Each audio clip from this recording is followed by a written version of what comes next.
What is narrative text? Narrative text is a kind of text to retell the imaginative or factual story that past tense.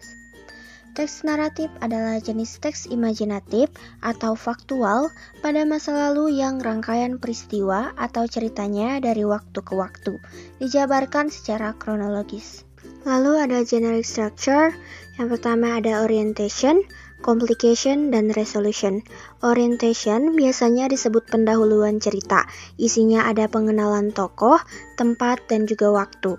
Lalu ada complication. Bagian ini berisi tentang masalah-masalah yang dihadapi oleh tokoh utama cerita. Biasanya masalah tersebut menyebabkan puncak masalah. Dan yang terakhir ada resolution. Bagian ini menceritakan tentang solusi dari tokoh utama.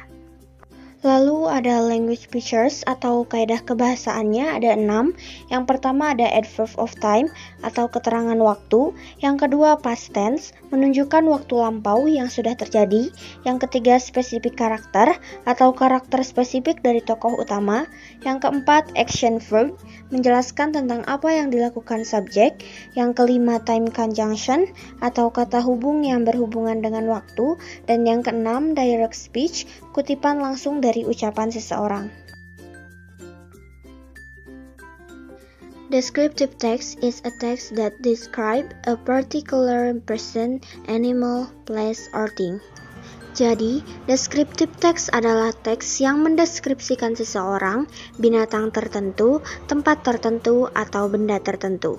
Untuk generic structure-nya sendiri ada 2. Yang pertama identification, dan yang kedua adalah description. Dan untuk language features-nya sendiri itu ada 4. Yang pertama ada specific partisipan, contohnya Mikey itu nama kucing, dan Taylor Swift. Untuk yang kedua ada simple present tense, contohnya she has beautiful long hair. Yang ketiga action verb, menggunakan verb 1. Contohnya study dan walk. Yang keempat itu adjective atau kata sifat, contohnya cute and smart.